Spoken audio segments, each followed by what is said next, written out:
આઝાદી બાદ ભારતની વિકટ પરિસ્થિતિમાં પણ લાલ બહાદુર શાસ્ત્રીએ દેશના કિસાનો અને જવાનોને એક તાતણે જોડીને દેશને આર્થિક સદ્ધર કરવામાં મહત્વની ભૂમિકા ભજવી હતી.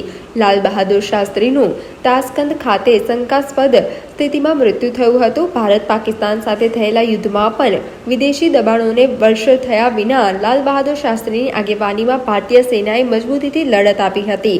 સાદગીભર્યા જીવનથી અનેક રાજકારણીઓને પ્રેરણા આપનાર લાલ બહાદુર શાસ્ત્રીના જન્મદિવસની ઉજવણી નિમિત્તે આજે સંગમ 4 રસ્તા પાસે આવેલી તેઓની પ્રતિમાને પાલિકાના સત્તાધીશો તેમજ અધિકારીઓ દ્વારા પુષ્પાંજલિ અર્પિત કરીને યાદ કરવામાં આવ્યા હતા.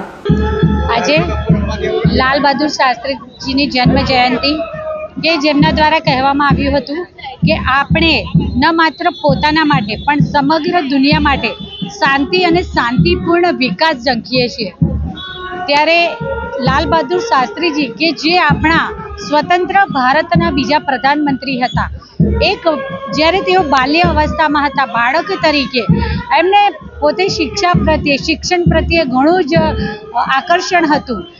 એક એવો બાળક, શું આપણે એવા વ્યક્તિત્વની કલ્પના કરી શકીએ છીએ કે જે પોતે શાળામાં અભ્યાસ ગ્રહણ કરવા માટે ગંગા નદીના પાણીમાં માથા ઉપર પુસ્તકો લઈ અને શાળા સુધી પહોંચતો હતો, કારણ કે તેમની પાસે હોડીમાં બેસવાના પૈસા ન હતા. અને જેમણે શાંતિ અને શાંતિપૂર્ણ વિકાસ સમગ્ર દુનિયામાં થાય એ માટે પોતાના પ્રયત્નો કરવામાં આવ્યા હતા. ગાંધી બાપુને તેઓ પોતાના ગુરુ માનતા હતા અને અહિંસક ચળવળ જ્યારે ગાંધી બાપુ દ્વારા ચલાવવામાં આવી હતી અને અસહકારનું આંદોલન, આ અસહકારના આંદોલનમાં તેઓ જોડાયા હતા. માત્ર 16 વર્ષની વયે તેમણે પોતાના જીવનમાંથી દેશને આઝાદી અપાવવાની દિશામાં પોતે ગાંધી બાપુના પથદર્શક પ્રેરણાદાયી પગલાંને અનુકરણ કરી અને દેશને આઝાદી અપાવવા માટે પોતાના જીવનનો ત્યાગ, પોતાના જીવનનું બલિદાન દેશની સેવા માટે, સેવા કે જે ખરા અર્થમાં પદ એ પ્રતિષ્ઠાનું નહીં પણ સેવા કરવાના સંસ્કાર છે, એ ઉક્તિને એમણે ચરિતાર્થ કરી હતી.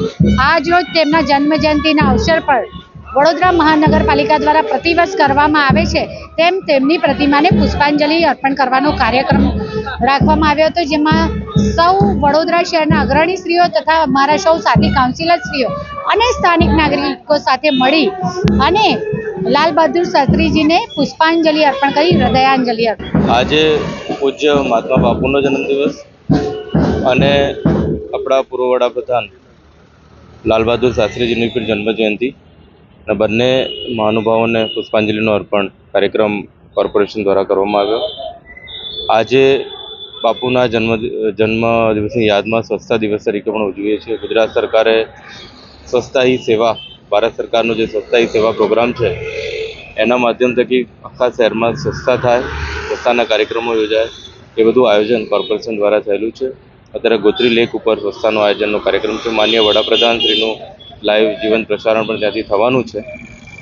એટલે અહીંયા કોર્પોરેશન દ્વારા પૂજ્ય બાપુ અને લાલ બહાદુર શાસ્ત્રીજીને શ્રદ્ધાંજલિનો પ્રોગ્રામ